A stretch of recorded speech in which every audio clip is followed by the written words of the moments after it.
دیکھیں جی، خلاف تو صرف پی ٹی آئی ہے، چاہے وہ اپنے میرٹ پہ ٹھیک بھی ہوتی، وہ گورنمنٹ کے خلاف ہی چاہتے کہ آئینی ترمیم بیسیکلی ہے کیا؟ یہ ترمیم تو بڑی سیدھی بات ہے کہ عدلیہ جو ہے اس کے حوالے سے یہ تاثر پیدا ہو گیا تھا کہ اس نے بہت سا ایک صورتحال کو گمبھیر کر دیا ہے۔ عدالت نے بھی اس ملک کے عوام کی بہت توہین کی ہے۔ ہم دیکھتے ہیں کہ جب بھی ملک کے مفاد کی بات ہوتی ہے، عوام کے مفاد کی بات ہوتی ہے، پی ٹی آئی اس صف میں کیوں نہیں کھڑی ہوتی؟ پی ٹی آئی ایک فرد کے گرد گھومتی ہے، اس کا نام عمران خان ہے، اور عمران خان بدقسمتی سے لیکن وہ بہت ہی خود سر ہیں، تو اس طرح پارٹی میں بے شمار لوگ ہیں جو ایگزسٹ نہیں کرتے، لگتا ہے کہ صرف عمران خان ہے، اور عمران خان کہتا ہے مجھے پاور دے دو، مجھے وزیر اعظم بنا دو، پھر جو چاہے کر لو۔ ایک ایسا سسٹم بنا دیا، افتخار چودھری نے حد کر دی تھی کہ اس کے بعد پارلیمنٹ کی کمیٹی فیصلہ کرتی تھی اور اس کے فیصلے کو رد کر دیتے تھے۔ یہ پی ٹی آئی چاروں چاند چت ابھی ہوئی پڑی ہے، لیڈرشپ بہت جسے کہتے ہیں نا سیلف سینٹرڈ ہے، لیکن یہ کبر جو اور تکبر ہے، یہ نہ جمہوریت کی شان ہے نہ اللہ کا پسند ہے۔ السلام علیکم پاکستان، سنو پنجاب کی جانب سے آپ کا میزبان مطاہر گل آپ کی خدمت میں حاضر ہے۔ میرے ساتھ آج سجاد میر صاحب موجود ہیں، ان سے آج ہم گفتگو کریں گے آئینی ترمیم کے حوالے سے۔ اس آئینی ترمیم میں جو کہ پیش ہو گئی ہے، پاس ہو گئی ہے، لیکن اس آئینی ترمیم میں کون کون سی پارٹی شامل ہیں اور کون کون اس کے خلاف ہیں، تمام تفصیلات جانیں گے ہم سجاد میر صاحب سے۔ دیکھیں جی، خلاف تو صرف پی ٹی آئی ہے جو تحریک جو اپوزیشن گنی جاتی ہے، اور اس میں کوئی شک نہیں کہ عمران خان کسی بھی ترمیم کے حق میں، چاہے وہ اپنے میرٹ پہ ٹھیک بھی ہوتی، وہ گورنمنٹ کے خلاف ہی چاہتے، اور گورنمنٹ کو اس بات کا علم تھا۔ انہوں نے اپنی طرف سے کوشش جو کی ہے وہ مولانا فضل الرحمان کے تھرو کی ہے، باقی پارٹیوں کا کنسنسس ہے۔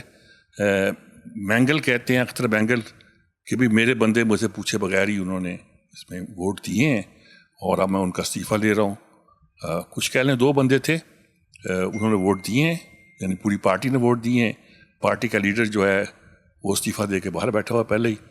تو دیکھا جائے تو تمام ہی پارلیمنٹ نے ووٹ دیا ہے، اور یہ حکومت کی تو کامیابی ہے۔ نتائج کیا ہوں گے وہ دوسری بات ہے۔ اچھا سر، سب سے پہلے مجھے آپ یہ بتائیں کہ جن کو نہیں پتا ان کے لیے بھی ایک میسج ہوگا، نالج ہوگی کہ آئینی ترمیم بیسیکلی ہے کیا؟ یہ ترمیم تو بڑی سیدھی بات ہے کہ عدلیہ جو ہے اس کے حوالے سے یہ تاثر پیدا ہو گیا تھا کہ اس نے بہت سا ایک صورتحال کو گمبھیر کر دیا ہے پاکستان کی۔ پہلے بھی شکایتیں تھیں، وہ جسٹس منیر کے زمانے سے شکایت ہے، افتخار چودھری کے زمانے سے شکایت ہے، ثاقب نثار کے زمانے سے بہت شدید قسم کی شکایت پیدا ہوئی۔ عطا بندیال نے تو اس طرح کے فیصلے کیے کہ جس سے بہت سا ہنگامہ پیدا ہوا۔ یہ بھی کہا گیا کہ آئین کو ری رائٹ کیا گیا۔ ری رائٹ کرنا یہ تھا کہ انہوں نے کہا کہ آئین میں لکھا ہوا ہے کہ جو شخص ووٹ اپنی پارٹی کے خلاف دے گا وہ 30 سیٹ تو ہو سکتا ہے لیکن اس کا ووٹ کاؤنٹ ہوگا۔ عدلیہ نے کہا نہیں، وہ ووٹ بھی کاؤنٹ نہیں ہوگا، تو جس کا مطلب ہے کسی کے پاس خلاف نو کانفیڈنس موشن آ ہی نہیں سکتی۔ نتیجہ کیا نکلا؟ پنجاب میں ویسے تو حمزہ کی حکومت گئی اور پرویز الہی کی حکومت آئی، لیکن نتیجے کے طور پر یہ سوال پیدا ہو گیا کہ کیا آئین کو اس طرح انٹرپریٹ کر سکتی ہے کہ ری رائٹ کرنے کے مترادف ہو جائے؟ کیا سپریم کورٹ کو اتنا حق ہے؟ اور اب جو مقدمہ پیش ہوا وہ بہت ایک اہم مقدمہ تھا، جس میں انہوں نے یہ سیٹیں جو تھیں، جو مخصوص نشستیں تھیں، اس میں ایک رائے یہ تھی کہ یہ نشستیں جو تھیں کسی کو نہ دی جائیں، ایک رائے یہ تھی کہ نشستیں دی جائیں ان لوگوں کو دی جائیں جن کی پارٹی وہاں ریپرزنٹیشن ہے، جو بحث بھی تھی۔ لیکن انہوں نے پی ٹی آئی کو نشستیں دی جنہوں نے مانگی نہیں تھی اور جن کا کلیم ہی نہیں تھا، اور جن کی پارٹی نے گویا وہ ایگزسٹ نہیں کرتی تھی۔ انہوں نے کہا نہیں، اصولی طور پر انصاف کا بڑا تقاضا یہ ہے کہ لوگوں نے انہی کے نام پہ ووٹ دیے، اور 8 ججوں نے یہ فیصلہ کیا، 5 جج کا فیصلہ دوسرا تھا۔ نتیجہ نکلا کہ یہ پروپیگنڈا شروع ہو گیا کہ جب جسٹس فائز عیسیٰ چلے جائیں گے تو جج جو ہیں وہ اس کے بعد سارا سسٹم لپیٹ دیں گے، کھولیں گے، اور رزلٹ کے طور پر یہ حکومت چلتی بنے گی، اور بس آ جائیں گے وہ لوگ جو کہ باہر بیٹھے ہوئے ہیں۔ یہ پروپیگنڈا ججوں کے قریبی حلقوں نے کیا یا پی ٹی آئی نے کیا، لیکن نتیجہ یہ نکلا کہ حکومت کے کان کھڑے ہو گئے، اور انہوں نے بھی اپنی حفاظت کے کچھ کرنا پڑا۔ اور یہ اس دوران میں بھی یہ خاص طور پر جج جو تھے، یہ 8 افراد جو تھے، یہ بہت بڑھ چڑھ کے بہت سے کام کرتے رہے۔ انہوں نے 8 نے ایک فیصلہ لکھا، نوٹ لکھا، پھر دوسرا لکھا، پھر اس کو ویب سائٹ پہ چڑھایا، اس پہ اعتراض بھی آئے, انہوں نے مانا, انہوں نے کہا ٹھیک ہے ہم کر رہے ہیں اور آپ فیصلہ دیں الیکشن کمیشن نے کہا ہم نہیں دیتے, ہمیں پارلیمنٹ نے کہہ دیا ہے کہ صورتحال یوں نہیں یوں ہے, ہم پارلیمنٹ کی مانیں یا آپ کی مانیں. میں نہیں کہتا کون ٹھیک ہے کون غلط ہے, لیکن کچھ اوور انہوں نے کیا اور کچھ تقریریں بھی کچھ ججوں نے ایسی کی لگتا تھا, اور پھر کچھ اقدامات بھی ایسے کیے, یعنی کہ جب ایک پاس ہوا ایک حکومت کی طرف سے ایک ایکٹ آیا, ایکٹ نہیں تھا وہ بل, وہ تھا آرڈیننس تھا جس میں یہ کہا گیا کہ اس طرح مقدمے سنے جائیں گے, تو انہوں نے کہا کہ بھی ہم نہیں بیٹھیں گے اس نئے بینچ پہ. 3 سینئر موسٹ, اچھا اسی حکومت نے 3 سینئر موسٹ کا کہا تھا, اسی چیف جسٹس نے مانا تھا. اس کے بعد یہ ہوا کہ انہوں نے جو ایک جج تھا وہ آتا ہی نہیں تھا, سارا کام اسٹینڈ اسٹل پہ تھا. میرا خیال انہوں نے درخواست کی ہوگی, انہوں نے کہا اچھا ٹھیک ہے اب سینئر موسٹ وہ نہیں ہے تو دوسرا لے لے تاکہ کام چل جائے. تو یہ ایک کرائسس عدلیہ نے اپنے اندر بھی پیدا کیا, ایک ڈویژن کو پیدا بھی کیا اور شو بھی کر دیا. رزلٹ تھا کہ وہی ہونا تھا جو ہوا, اچھا ہوا برا ہوا اس پہ بڑی بحث نہیں ہے, لیکن یہ ہوا. اچھا سر مجھے بتائیں, پاکستان تحریک انصاف کے جو رہنما ہیں جناب حامد خان صاحب کہتے ہیں جی کہ یہ وکلا کی اور عدالت کی توہین ہے. عدالت نے بھی اس ملک کے عوام کی بہت توہین کی ہے.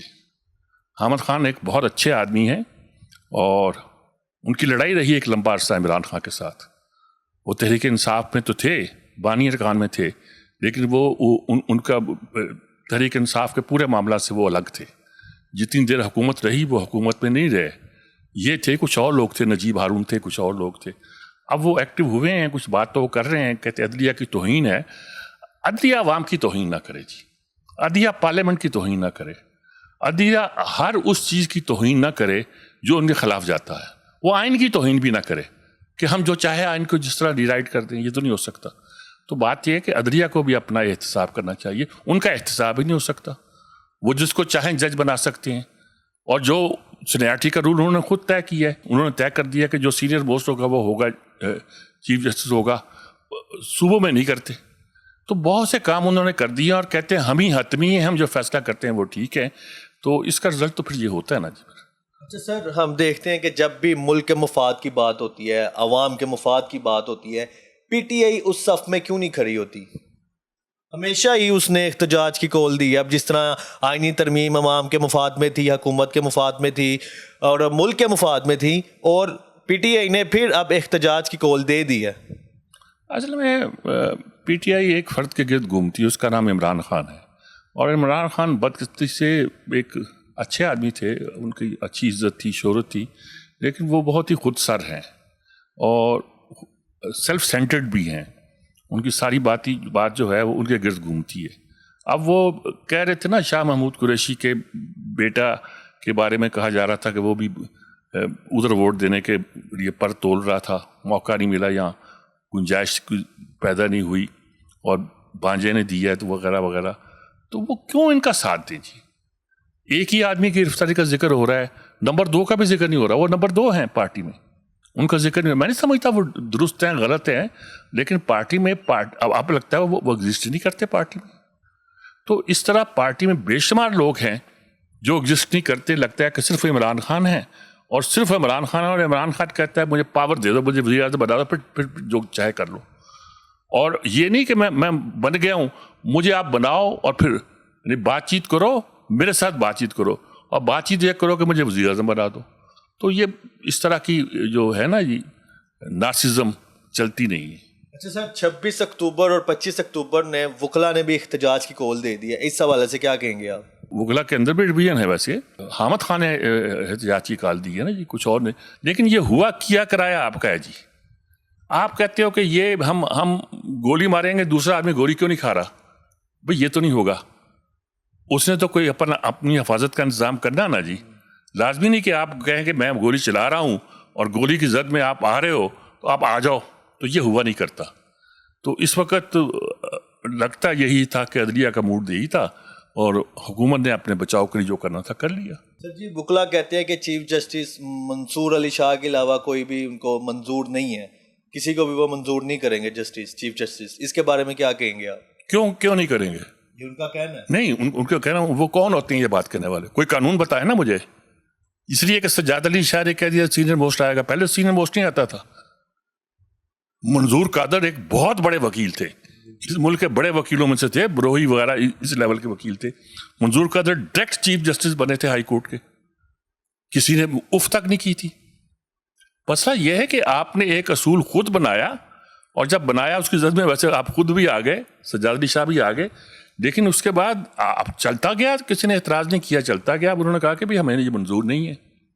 کیا قاضی جب فیصلہ دیتا تھا حضرت عمر کی تو عزت کرتا تھا تو وہ ان کے خلاف کارروائی کرتے تھے, تو لیکن اس قاضی کو مقرر کس نے کیا تھا؟ وہ کہتے تھے میری نائس ٹو سی یو نہیں کہو, مجھے گڈ ٹو سی یو نہیں کہو, لیکن مقرر تو وہی کرتے تھے نا, مقرر تو حکومت کرتی ہے. دنیا بھر میں کہاں کون مقرر کرتا ہے ججوں کو؟ امریکہ میں یہ بتا دیں مجھے. جج خود مقرر کرتے ہیں اپنے آپ کو. ایک ایسا سسٹم بنا دیا, افتخار چودھری نے حد کر دی تھی کہ اس کے بعد پارلیمنٹ کی کمیٹی فیصلہ کرتی تھی اور اس کے فیصلے کو رد کر دیتے تھے. تو یہ صورتحال آخر بدلنی تھی, وہ بدل گئی ہے, اور پھر اس صورتحال میں کوئی خرابی ہوگی تو وہ بھی شاید بدلے گی, لیکن ابھی وقت لگے گا. ابھی یہ لوگ اپنا رستہ نکالیں گے. سر, پارلیمنٹری کمیٹی میں 3 چیف جسٹس کے ناموں کے علاوہ بھی حکومت کسی اور کو چیف جسٹس بنا سکتی ہے؟ وہ اس صورت میں کہ جو تیسرا آدمی جو سلیکٹ کرے وہ انکار کرتے, تو پھر وہ چوتھا آدمی جو ہوگا اس کو انڈکٹ کرے گی, چوتھے پانچویں کو کنسیڈر کرے گی, اس میں جو وہ لینا چاہتی ہے ان کو لے گی. تو گنجائش تو ساری رکھی ہوئی ہے, لیکن انکار کوئی کیوں کرے گا؟ کوئی بہت ہی کوئی چیف جسٹس بننا کیوں نہیں چاہے گا؟ کوئی ڈوگر کی عدالت تو نہیں ہے. ڈوگر کی عدالت ہو تو اور بات ہے. پہلے چیف جسٹس بنتے رہے جو سینئر موسٹ نہیں ہوا کرتے تھے. سجاد علی شاہ بنے, جو بات کہا جاتا ہے سینئر موسٹ نہیں تھے. اور بہت سی مثالیں ہیں جہاں بنائے جاتے رہے, بنتے رہے, اس ملک ہوتا رہا سب کچھ. تو سر لاسٹ پر آپ کیا کہیں گے, کیا آنے والی کسی بھی آئینی ترمیم میں ہمیں پی ٹی آئی کسی صف میں نظر آئے گی حکومت کے ساتھ شانہ بشانہ, اور کیا میسج دینا چاہیں گے لوگوں کو آپ؟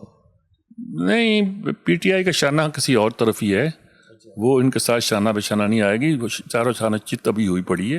لیڈرشپ بہت جسے کہتے ہیں نا سیلف سینٹرڈ ہے, اور صلاحیت ہے اپنی جگہ, لیکن یہ کبر جو اور تکبر ہے, یہ نہ جمہوریت کی شان ہے نہ اللہ کا پسند ہے. تو یہی کہہ سکتا ہوں میں. جی ناظرین, سجاد میر صاحب ہمارے ساتھ موجود تھے, جن کے ساتھ ہم نے 26ویں آئینی ترمیم کے حوالے سے گفتگو کی, چیزوں کو ڈسکس کیا, عدلیہ کو ڈسکس کیا, پی ٹی آئی کو ڈسکس کیا. اگر ویڈیو آپ کو پسند آئی ہے تو گاہی کے لیے اپنی فیملی اور فرینڈز کے ساتھ شیئر کریں. مجھے دے اجازت, ملتے ہیں اگلے پروگرام میں. اللہ حافظ.